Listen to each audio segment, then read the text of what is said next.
नमस्कार, मैं श्रेया। शिक्षा की बात हर शनिवार के इस नए अंक में आप सभी शिक्षा प्रेमियों का हार्दिक स्वागत है, सादर अभिनंदन है। शिक्षा की बात हर शनिवार आप सभी शिक्षकों के सवालों को मंच देता है और उन्हीं सवालों के जवाब के साथ हमारे बीच एक बार फिर उपस्थित हैं शिक्षा विभाग के अपर मुख्य सचिव doctor S Siddharth sir. Sir, बहुत बहुत स्वागत है। सर, आज का जो हमारा सबसे पहला सवाल है निधि कुमारी किशनगंज से, कहती हैं, सर शिक्षा की बात से तो हमें बहुत सारी जानकारियां मिलती रहती हैं, पर कभी कभी तुरंत के तुरंत हमें कुछ जानकारियां चाहिए होती है। ऐसे में हम आपको तुरंत ही व्हाट्सएप करते हैं, कभी कभी कॉल भी कर देते हैं। सर, उसका मुझे कुछ पता नहीं चलता है, कृपया बताएं कि उस मैसेज का क्या होता है। देखिए, मैं देखता तो सभी हूँ, मैसेज है, कॉल है और बड़ी संख्या में आते हैं और कभी कभी एक एक घंटे में 50 मैसेज और 50 कॉल भी आ जाते हैं। बहुत सारे लोग ट्रांसफर पोस्टिंग के बारे में पूछते हैं, कुछ लोग मिड डे मील की शिकायत करते हैं और विभिन्न प्रकार के इश्यूज़ के बारे में लोग बोलते हैं। लेकिन देखिए, किसी चैनल को फ्लड कर देना और किसी चैनल में इतने सारे मैसेजेस एक साथ भेजना, उससे क्या होता है कि उसका फिर कंप्लायंस का भी इश्यूज हो जाता है।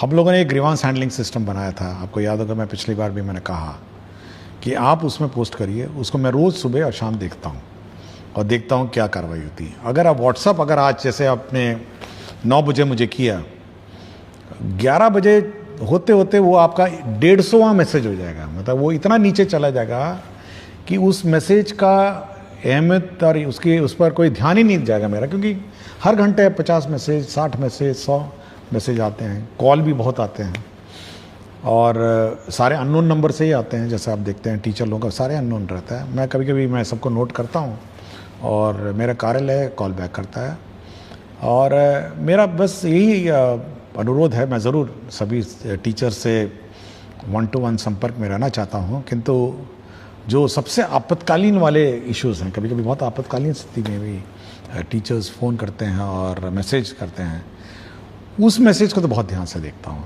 मतलब कोई टीचर कोई क्राइसिस में है या उसको विशेष समस्या है, लेकिन रूटीन में अगर आप पूछने लग जाएं कि मेरा ट्रांसफ़र कब हुआ, मेरा क्या हुआ, मेरा इस आवेदन का क्या हुआ, मेरा HRMS ऑनबोर्डिंग नहीं हुआ, मेरा प्राण ठीक नहीं हुआ, तो वो सब मैसेजेस जो हैं वो टेक्निकली हम उम्मीद करते हैं कि वो हमारे जो ग्रीवांस हैंडलिंग पोर्टल है उसके माध्यम से प्राप्त हों, ताकि मेरा ऑफिसर भी देख सके, मैं भी देखूंगा, वो भी देखेंगे और समाधान करूं।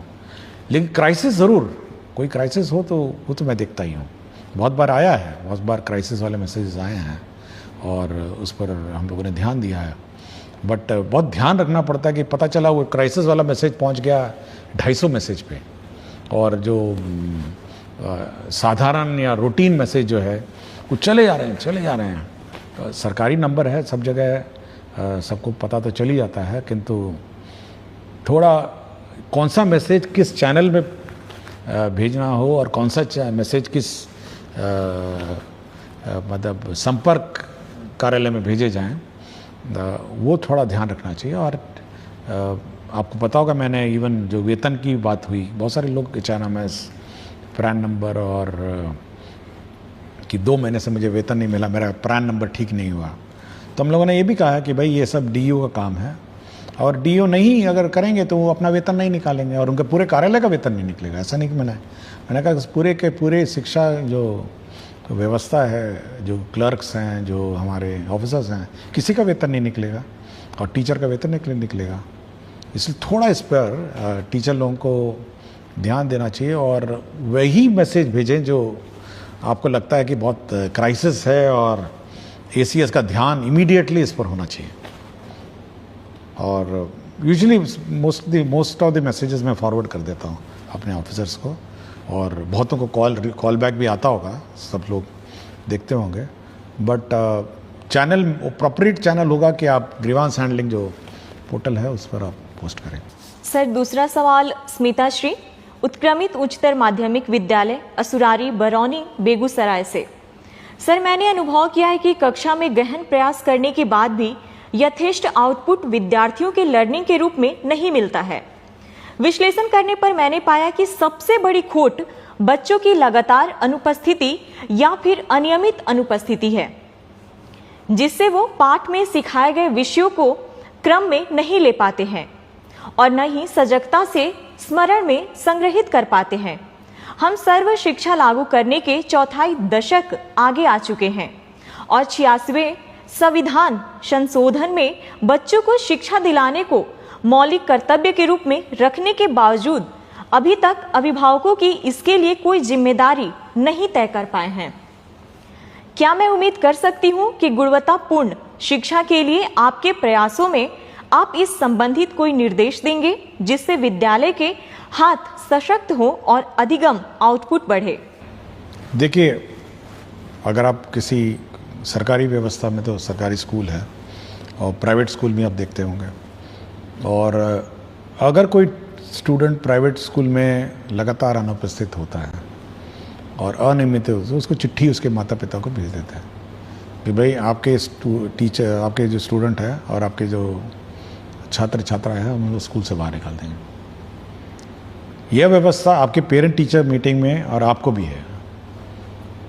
मतलब अगर आप उसको नोटिस देंगे कि आप अपने बच्चे को लगातार नियमित नहीं आएंगे, तो हम उस स्टूडेंट को हम लोग स्कूल से निकाल देंगे, अनलेस एंड अनटिल कोई विशेष व्यवस्था हो।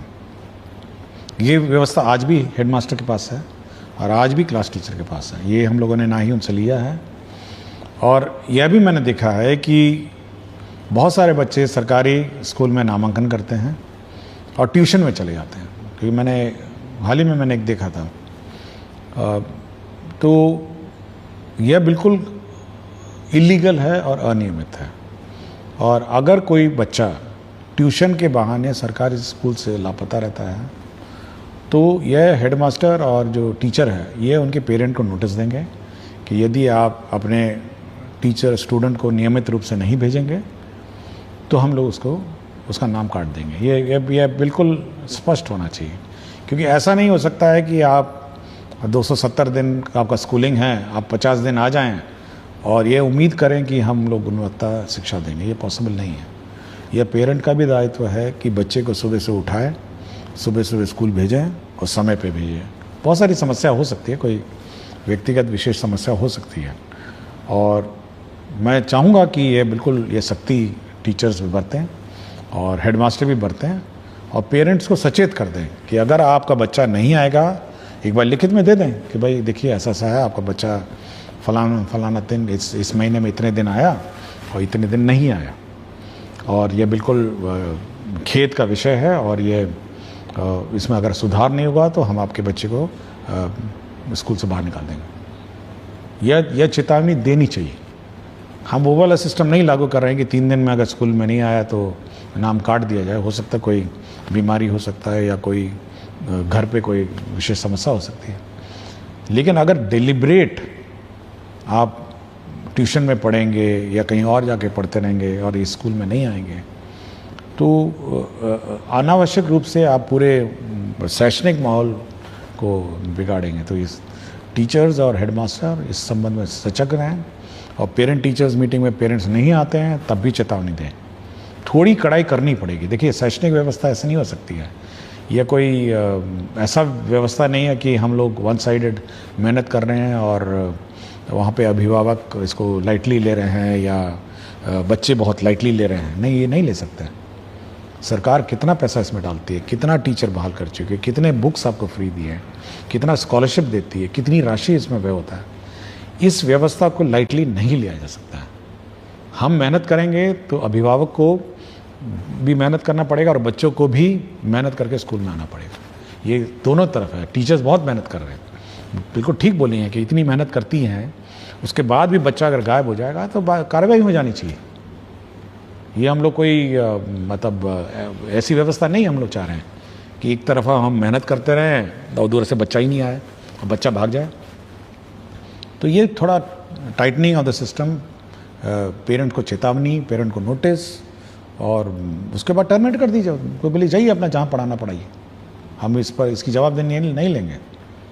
आप 50 दिन नहीं आएंगे तो क्या जवाब दे लेंगे आपकी पढ़ाई का? कॉलेज में ट्राई करिए, आपका अटेंडेंस नहीं होगा तो एग्ज़ाम लिखने नहीं देगा। प्राइवेट स्कूल में 3 दिन अगर नहीं आएंगे, 4 दिन नहीं आएंगे, सप्ताह भर नहीं, अगले दिन टीसी दे देगा आपको। तो थोड़ा कड़ाई टीचर्स को और हेडमास्टर को करनी पड़ेगी, जितने अभिभावक हैं। सर अगला सवाल पुष्पा प्रसाद राजकीय कन्या मध्य विश्वविद्यालय कुचायकोट गोपालगंज से है। कहती हैं, सर को मेरा प्रणाम। सर, हमारे सरकारी विद्यालयों में प्रायः गरीब परिवार की बच्चियां पढ़ती हैं। मेरे द्वारा बच्चियों के स्वास्थ्य पर विद्यालय में कार्य किए जा रहे हैं। सर, मैं यह प्रश्न पूछना चाहती हूं कि सरकारी विद्यालयों में 6ठी से 8वीं या ऊपर कक्षा में बच्चियों के साथ माहवारी के समय स्कूल आना बहुत मुश्किल होता है। सरकार के द्वारा सैनिटरी पैड मशीन की व्यवस्था स्कूल को कैसे उपलब्ध होगी, जिससे कि बच्चियों की पढ़ाई उस दौरान बाधित नहीं हो सके? देखिए, राज्य सरकार द्वारा एक योजना चलाई जाती है, मुख्यमंत्री किशोरी स्वास्थ्य योजना, और राज्य सरकार सभी को डीबीटी के माध्यम से 300 रुपये देती है। हम लोग पहले लेट देते थे साल के अंत में, इस बार हम लोग शुरू में देना चाह रहे हैं और ये अगला 1 महीना में ये भी ट्रांसफ़र हो जाएगा। देखिए, हम लोग का ये इच्छा है कि ये जो पैसा है ये बच्चियां अपने आप पूल कर सकती हैं, 300 रुपये हैं, फिर वो सैनिटरी नैपकिन खरीद सकती हैं और स्कूल में स्टॉक कर सकती हैं, और जब जब लड़कियों को आवश्यकता हो तो इसका प्रयोग कर सकती है। मैं अभी हाल ही में आरा में एक स्कूल में गया था, तो लड़कियों ने एक रूम का नाम पिंक रूम लिखा हुआ था, उन्होंने पिंक कलर का सब कुछ पेंट किया हुआ था, पिंक रूम। और जो भी लड़कियों की इस प्रकार की समस्या आती है तो वो उस पिंक रूम जाती हैं, वहाँ पे ये पैड अलमारियों में स्टॉक रहता है और वहाँ से अपना यूज़ करते हैं। तो ये लड़कियों को जॉइंटली इसको यूज़ करना और जॉइंटली इस व्यवस्था को प्रयोग करना ये सिखाना चाहिए। डीबीटी में हो सकता है कि उनको पता भी नहीं हो, क्योंकि पैसा तो जाता है अकाउंट में, अब इसको पता भी नहीं होगा कि 300 रुपये इस कार्य के लिए है। तो ये मैं इस माध्यम से ये कहना चाहूँगा कि जो लेडी टीचर्स हैं वो सभी लड़कियों को ये बात सिखाएं कि भाई 300 रुपये आए हैं, 10 लड़कियाँ हो गई तो 3000 रुपये हो जाएगा, और मतलब 100 लड़कियाँ हो जाएंगी तो आपका 30,000 रुपये हो जाएंगे।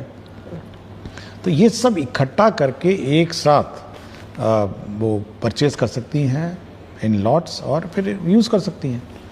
तो लड़कियां इस पीरियड में स्कूल नहीं मिस करें, सरकार की ये मंशा है कि वो इस योजना का लाभ उठाएं, अवेयर हों, सबसे पहले अवेयर हो, और दूसरा इसका लाभ उठाएं, और साथ ही साथ सुनिश्चित करें कि उनकी पढ़ाई डिस्टर्ब नहीं।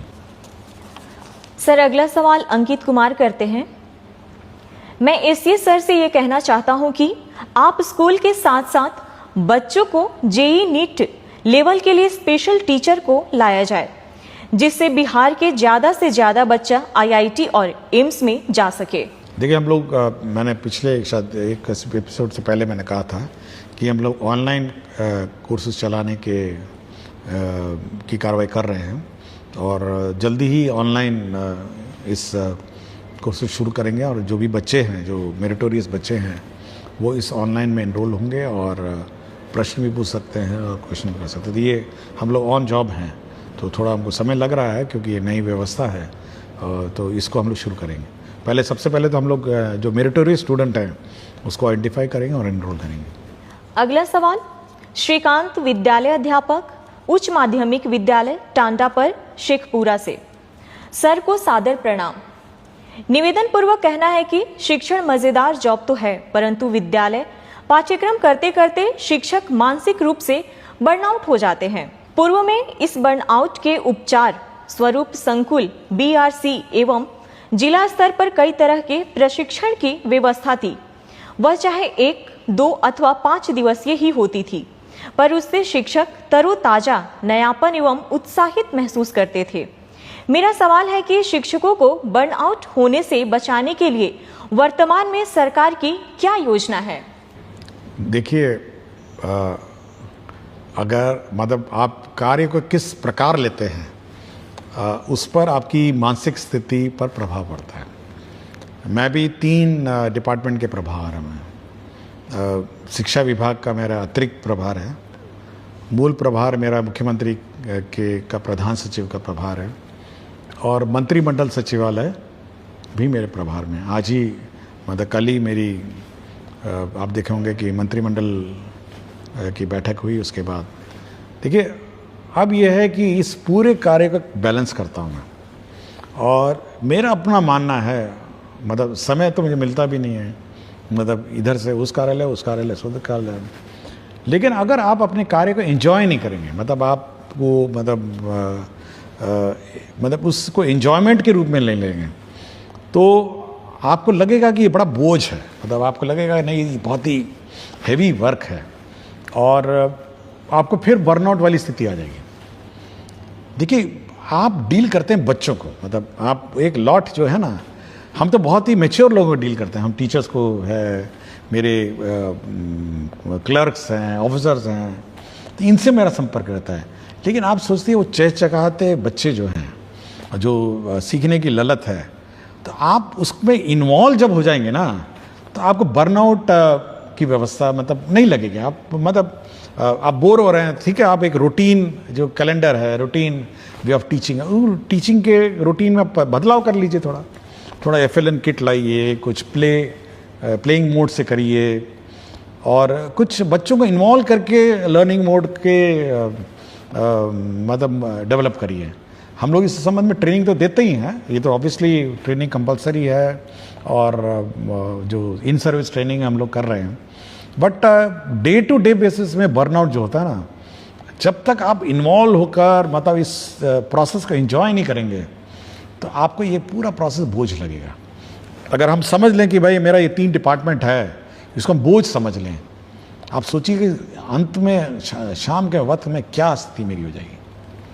मैं शाम के वक्त में आराम से जाता हूँ, पढ़ता हूँ, बहुत सारी किताबें पढ़ता हूँ, तो बर्नआउट वाली मेरी स्थिति तो है नहीं।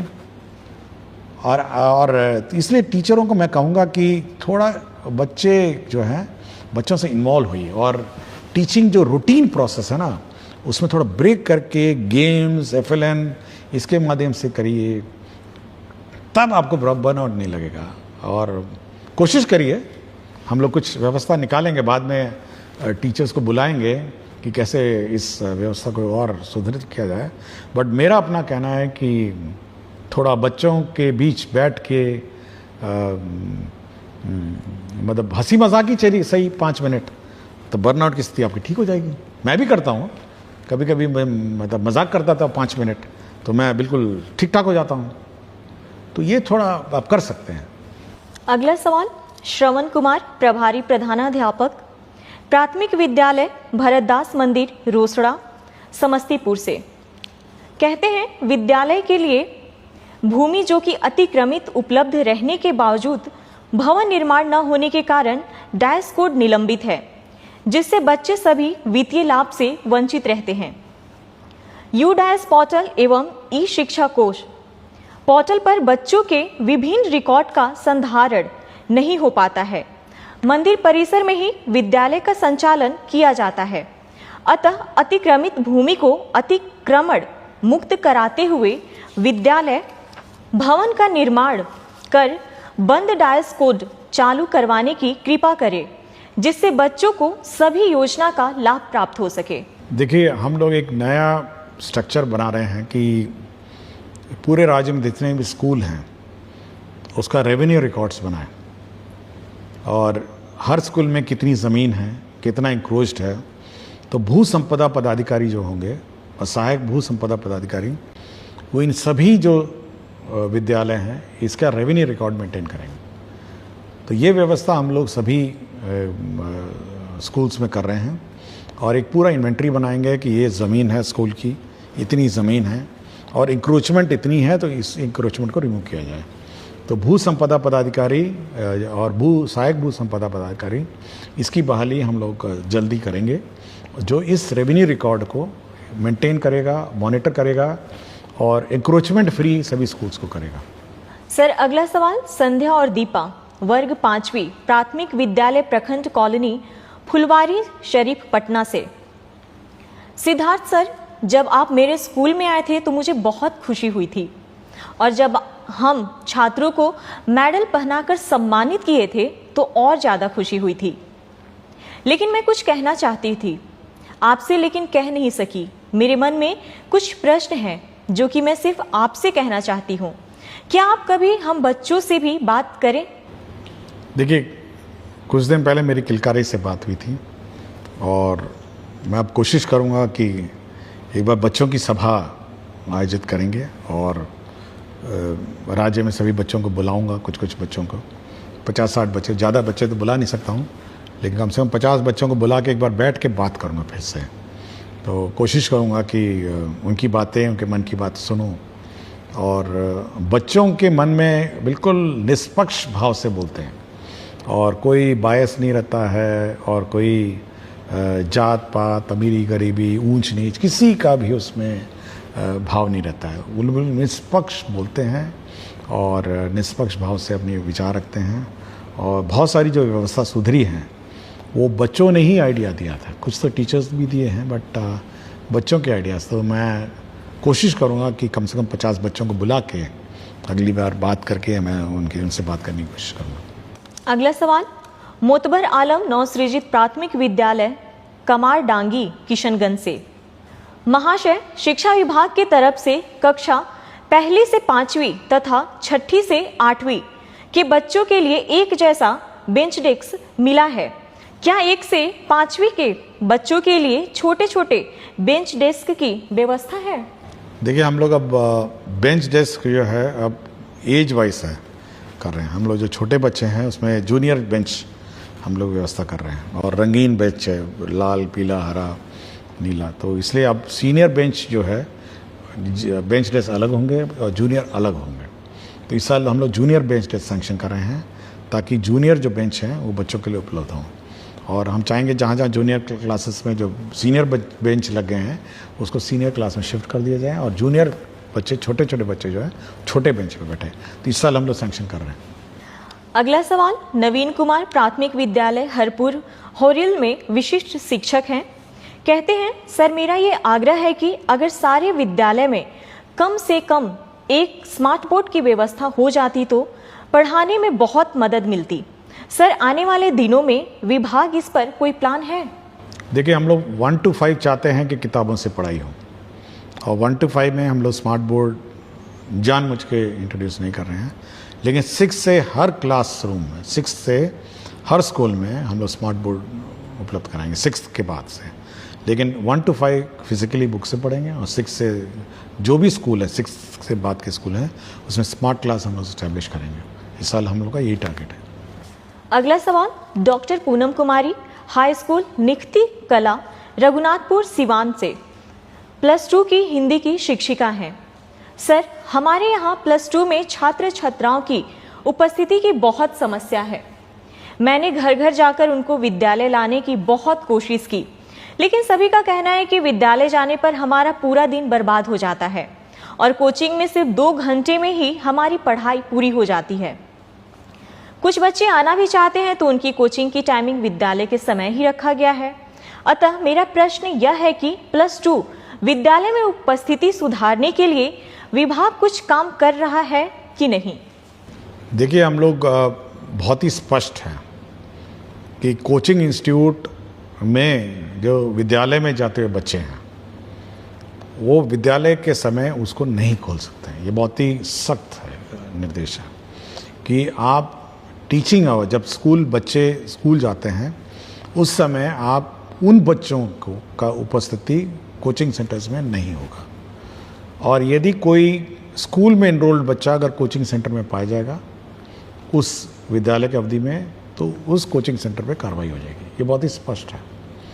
इसलिए मैं सभी कोचिंग सेंटर को भी मैं चेतावनी देता हूँ कि अगर कोई स्टूडेंट है जो स्कूल में एनरोल्ड है, ठीक है, कोई स्कूल से बाहर है या किसी प्राइवेट स्कूल में, जो स्कूल में है वो अपना जा सकता है। लेकिन अगर सरकारी विद्यालय में अगर बच्चा एनरोल्ड है और वो बच्चा अगर कोचिंग सेंटर में उसी समय जाता है जब स्कूल खुला हो, तब तो कोचिंग सेंटर पे कार्रवाई हो जाएगी। ये बहुत ही क्लियर है, मैंने सभी को कह दिया और इस पर हम लोग सख्ती करेंगे। दूसरा ये है कि ये बिल्कुल वहम है, ये पेरेंट्स के मन में वहम है कि कोचिंग सेंटर में पढ़ाई अच्छी होती है और सरकारी स्कूल में अच्छी नहीं होती। देखिए, जो हमारे सरकारी टीचर हैं वो एक कॉम्पिटिटिव एग्ज़ाम पास करके आए, ये बिल्कुल अभिभावक के मन में बैठी है। और जो कोचिंग सेंटर का संचालक है और जो कोचिंग सेंटर का टीचर है, उन्होंने तो कोई एग्ज़ाम पास नहीं किया है। अब आप सोच सकते हैं कि उस कोचिंग सेंटर में क्या पढ़ाई होती होगी। तो यह अभिभावक को सोचना है कि भाई इस प्रकार की व्यवस्था में वो जो ठूस ठूस के, मतलब हम देखे हैं कि तो कोचिंग सेंटर मैंने देखा है मधुबनी में, मेन गली में मैंने देखा था कि 12 फीट बाय 12 फीट के कमरे में ठूस के भरा हुआ है। और कुछ कुछ कोचिंग सेंटर तो 500 हजार लोगों को बैठा के पढ़ाते हैं। पता नहीं क्या व्यवस्था, क्या पढ़ाते होंगे पता नहीं, और पढ़ते भी हैं नहीं पढ़ते हैं, और क्या व्यवस्था है, मैं बड़ा हैरान हूँ। कुछ तो एडवर्टाइजमेंट पे चलते हैं, मतलब कोचिंग सेंटर एडवर्टाइजमेंट में चल रहा है, मतलब प्रचार प्रसार पे कि बहुत पढ़ाई हो रही है, बहुत फलाना हो रहा है। लेकिन मेरा मानना है, देखिए हम भी पढ़े हुए हैं, मैं तो IIT का हूँ, अहमदाबाद में MBA किया हूँ, PhD हूँ। लेकिन मेरा अपना मानना है कि जो शिक्षा स्कूल में मिलती है वो किसी भी हालत में आपका कोचिंग सेंटर में नहीं मिलेगी। कोचिंग सेंटर में आप रट सकते हैं, कोचिंग सेंटर में तोते की तरह रटा सकता है, कोचिंग सेंटर में बिल्कुल मतलब मशीन की तरह पढ़ा सकता है, लेकिन शिक्षा जिसको कहते हैं ना, एजुकेशन, वो केवल स्कूल में मिलेगी। ये बिल्कुल बहुत ही क्लियर है। मैं शिक्षा प्राप्त किया, मैं अपने अनुभव से बोल रहा हूँ। मैं IIT किसी कोचिंग सेंटर में पढ़ के नहीं गया था, मैंने अपनी किताबें पढ़ी, स्कूल के जाता था। IIM अहमदाबाद में मैनेजमेंट किया, मैं कोई कोचिंग सेंटर में थोड़ा गया। IAS में कोचिंग सेंटर में नहीं गया, सोचिए। IAS भी मैं अपना घर जाता था, घर में बैठा पढ़ाई किया, पास हो गया। कोचिंग सेंटर पर बच्चों को भेजना ये केवल एक मतलब ये केवल एक मतलब दिमाग में बैठ गया है कि भाई कोचिंग सेंटर में पढ़ाई होती है। और कभी कभी मैं देखता हूँ, मतलब यूट्यूब में कभी देखता हूँ, मतलब प्रचार कर रहे हैं, ऐसे प्रचार कर रहे हैं जैसे कोई कोचिंग सेंटर में भर्ती करा दीजिए तो आपका बच्चा पढ़ लेगा, और ये बिल्कुल गलतफहमी है। तो मैं ये कहूंगा अभिभावक से, भाई आपको बाद में पढ़ाना, जब पढ़ाना पढ़ाइए ना, आप स्कूल आवर के बाद पढ़ाइए, स्कूल शाम को जाके पढ़ाइए ना, 2 घंटा 3 घंटा जाइए पढ़ाइए, मुझे कोई प्रॉब्लम नहीं। लेकिन स्कूल आवर में जो बेसिक शिक्षा है वो ग्रहण करना पड़ेगा। और उस समय उस बच्चे को अगर कोचिंग सेंटर में भेजेंगे और कोचिंग सेंटर उसको एडमिट कर लेगा तो कोचिंग सेंटर पे कार्रवाई हो जाएगी। और मैंने पहले भी कहा था, अभी आज कार्यक्रम से पहले कहा कि टीचर और हेडमास्टर नोटिस दे दीजिए कि अगर आपको इतना ही रुचि है और इतना ही आपकी इच्छा है कि बच्चा कोचिंग सेंटर में पढ़े तो पढ़े, वहीं जाकर पढ़े। आपको लगता है, देखिए अभिभावक is the first the most important जज ऑफ स्टूडेंट। उसको लगता है कि मेरा बच्चा कोचिंग सेंटर में ही ज्ञान प्राप्त करेगा तो वहीं ज्ञान से ही, अब स्कूल से उसका नाम काट दीजिए। तो ये बिल्कुल सख्ती होनी चाहिए। और हम लोग को यूनिवर्सल एजुकेशन और RT में ये है कि हर बच्चे को शिक्षा देने का कर्तव्य सरकार का है। लेकिन अगर अभिभावक यह समझ लें कि हमको कोचिंग सेंटर में ज़्यादा ज्ञान प्राप्त हो रहा है तो यहाँ से नाम कटवा के ले जाए ना, अपना कोचिंग सेंटर वहीं रहे। आप क्यों यहाँ पे हम लोग का समय व्यर्थ कर रहे हैं? जो बच गए हैं उनको अच्छा पढ़ाया जाएगा। तो ये थोड़ी सख्ती करनी पड़ेगी, बोथ इन कोचिंग सेंटर्स और बोथ स्कूल में भी, कि बच्चे स्कूल में आए, समय पे पढ़े और समय पे पढ़ाया जाए। सर, आज का आखिरी सवाल सोनू कुमार, टीचर UMS सुल्तानपुर, कक्षा 9वीं और 10वीं भागलपुर से। सर, BPSC टीचर रिक्रूटमेंट के लिए जो नियमावली 2023 में बनाई गई है उसमें BPSC शिक्षक जो अब राज्य कर्मी हैं उनको मिलने वाली किसी भी प्रकार के लिप्स या जिक्र नहीं है, जिससे टीचर्स को कोई प्रॉपर जानकारी नहीं हो पा रही है अपने लिप्स और उनके रूल्स के बारे में। अतः आपसे रिक्वेस्ट है कि अगर हो सके तो इसके विषय में विभाग की तरफ से एक लिप रूल और उसके प्रोसेस के बारे में कोई नोटिस या गाइडलाइंस इशू करवा दें, क्योंकि इन छोटी छोटी चीज़ों की जानकारी का अभाव होने के कारण HT या HM या BEO के द्वारा टीचर्स को परेशान होना पड़ता है। देखिए, हम लोगों ने गाइडलाइंस फ्रेम कर लिए और मेरे ख्याल से मैंने पिछले बारे में ही कहा था कि किस प्रकार की छुट्टी किस प्रकार के टीचर्स को कब मिलेगी। बिल्कुल पूरा गाइडलाइंस है, बन गया है।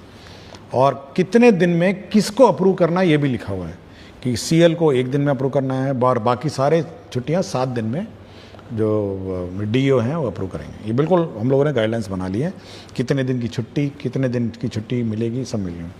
और ये भी लिख दिया है कि आपको केवल ऑनलाइन अप्लाई करना है, आप ऑफलाइन अप्लाई नहीं कर पाएंगे, आपको ई शिक्षा कोर्स से ऑनलाइन अप्लाई करना है और आपका अप्रूवल भी ऑनलाइन आना है। अगर 7 दिन में डीओ और हेडमास्टर ने निर्णय नहीं लिया, मतलब डीओ ने 7 दिन, सीएल तो एक ही दिन का है, उसी दिन अप्रूवल है, अगर 7 दिन में डीओ ने निर्णय नहीं लिया तो वो छुट्टी मानी जाएगी, अप्रूव्ड मानी जाएगी, मतलब डिफॉल्ट। अगर 7 दिन में वो स्वीकृत करता है तो ठीक है, 7 दिन में अस्वीकृत करता है तो ठीक है। लेकिन अगर 7 दिन में वो लेके बैठ गया, उसने कोई निर्णय नहीं लिया, तो वो स्वतः वो छुट्टी स्वीकृत हो जाएगी। ये मैंने टीचर के पक्ष में ये निर्णय लिया है हम लोगों ने, और ये वेटिंग में गया है रूल, और मेरे ख्याल से नेक्स्ट वीक ये गाइडलाइंस इशू हो जाएंगी।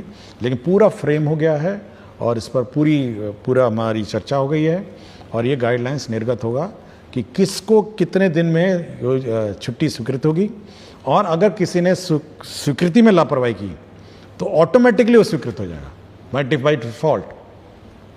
और कौन कौन कहाँ अप्लाई करेगा ऑनलाइन, यह भी हम लोगों ने डिफाइन कर दिया। बहुत बहुत धन्यवाद सर। अगले सप्ताह फिर से मुलाकात होगी शिक्षा की बात हर शनिवार के साथ।